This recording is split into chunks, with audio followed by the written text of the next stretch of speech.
Hi, it's time for another verb of the day. Today's verb is discover. Let's take a look at some of the definitions or ways that we use this verb. The first way you might hear the verb discover used is to mean to find something unexpectedly or in the course of a search.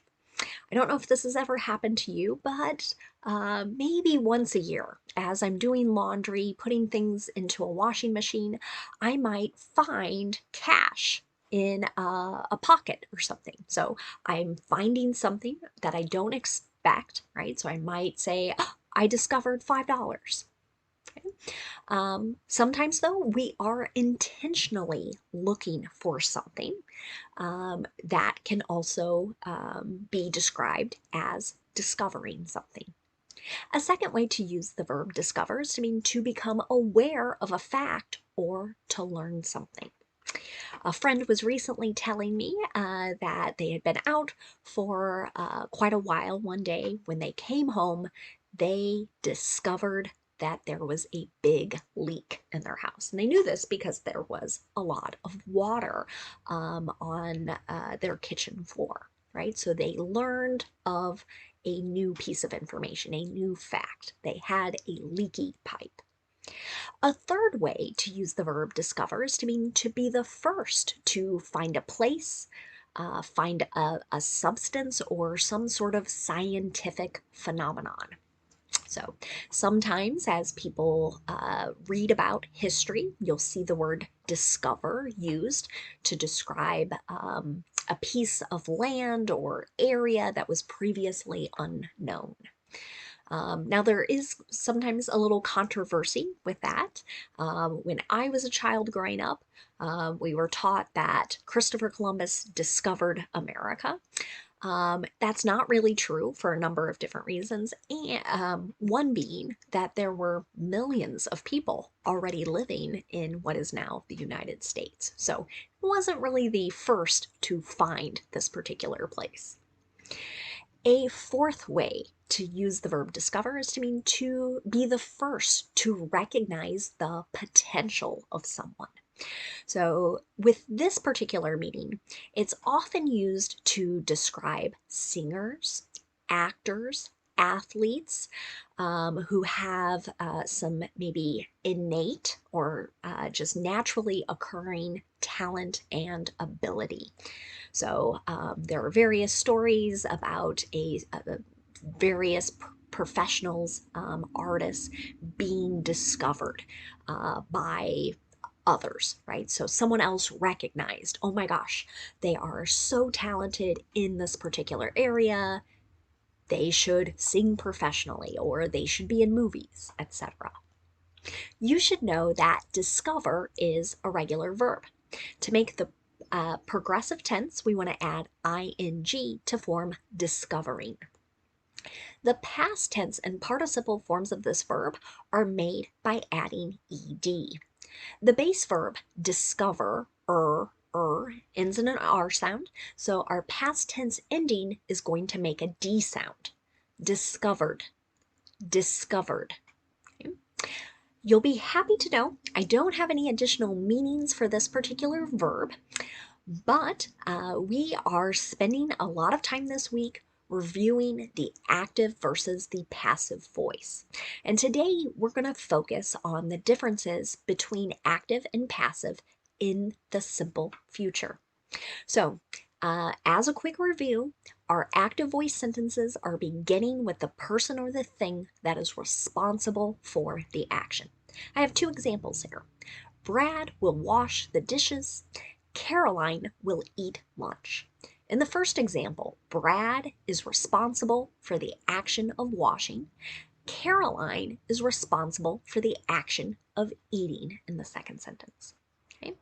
Now, when we have sentences in the passive voice, though, they are going to begin with the person or the thing that is acted on, that receives the action. So the person who's responsible for the action, they may not be included in the sentence, or if they are, they're going to come at the end right after the preposition by. We've talked in our series of videos this week about why the passive voice is used, and as a quick review, sometimes we use it because we're not sure who is responsible for a particular action, or maybe we do know who's responsible, but that just isn't all that important. And that sort of connects to our third reason. Sometimes as we speak or as we write, we really want our listeners, our readers, to focus on the object, what's receiving the action. So if we start our sentences with that, it might draw either a listener or reader's attention to that object. A fourth reason to use the passive voice is when you want to avoid blame. Right? So I gave you the example of a leak. Perhaps it was someone's fault, right? So I could say, Bob created the leak, right? Now I'm assigning blame, right? If I just say a leak happened or a leak was created, I'll use the same verb there. Here, I'm not assigning responsibility to a particular person. I'm just recognizing that it exists. With this in mind, let's practice using our verb of the day discover in both the active and passive voice in simple future sentences. In the active voice, we're going to focus on using will. And the nice thing about this, in affirmative sentences, our structure is going to be will and then the base verb. And that's true no matter what our subject is. So, an example sentence: one day, researchers will discover a cure for cancer. Sometimes the structure is used when we're making a promise or a prediction, and this sentence would be an example of that. If we look at the passive voice, our structure here is a little different. We're still going to use will, but then we're going to use be, okay, just be, not a present form of be, and then we'll use the participle form of the verb. Since discover's a regular verb, the participle form is the same as the simple past tense. So now I can switch my previous active voice sentence into passive. One day, a cure for cancer will be discovered. So here, I'm not saying who's going to be responsible, and many would say it doesn't matter who's responsible as long as we find a cure. Now, let's take a look at negative sentences. In the active voice, in the simple future, we're going to use will not and then our base verb. You might hear some people use the contraction won't. Okay? And you'll see that in the example sentence here. His friends won't discover his secret. Okay? Now, in the passive voice, our structure, slightly different. Again, we're going to use will not or the contraction won't. Then we'll use be, and then the participle form the verb. So I've taken that active voice sentence and I've switched it into passive. His secret won't be discovered. So here, this might be implying by anyone. It's not just limited to this person's friends, but this particular secret will not become known, will not be found in some ways. Finally, let's take a look at yes or no questions. In the active voice, we're going to start with will, then we'll have our subject, then the base verb. Will investigators discover the truth? Okay. Slightly different from the passive voice. Here, we're starting with will, and then we have our object, what receives the action. So in this other yes or no example in the active, right? Investigators discover the truth. The truth is the object in that sentence. So we're moving that to the beginning of our sentence here. So will, our object, then be, then the participle.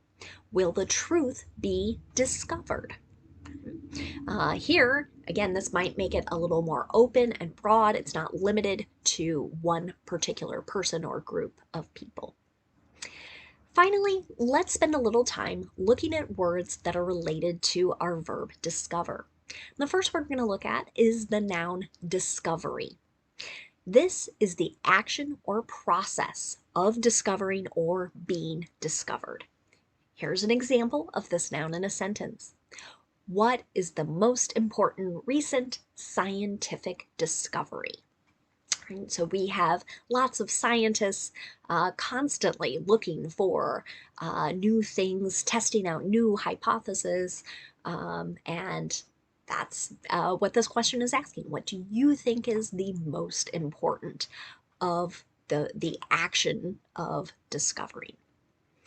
Another way you might hear the noun discovery used is in legal settings. This is extremely specific, but in law, the process of discovery is where two sides that are opposing one another begin to share documents with each other. Okay? So, an example of that meaning in a sentence would be during discovery, the plaintiff's lawyer requested depositions from several witnesses. So, we won't dig into this meaning a whole lot, but if you happen to go on and study law, you're going to hear quite a lot about discovery as you kind of look at the procedural steps in the courtroom. The next word we'll look at is the noun discoverer. This is hopefully the suffix, that er ending, is a clue that we're referencing a person, right? So a discoverer is the first person to find, explore, observe something. This could be a place, just could be something new. So I recently read a story, and that's where I'm taking my example from. John McLeod was the co-discoverer of insulin. So insulin is really important for people who are diabetic. It has no doubt saved millions of lives over the course of its existence. So the last word we're going to look at today is the adjective discoverable. And here, again, you can see that suffix able, able, and that's going to tie into our definition here, able to be discovered or found. Here's an example. Is your private information on your phone discoverable, right? Would others somehow be able to access or find it? That's what that question is asking. Well, thanks so much for watching today's video. I hope you have a great day.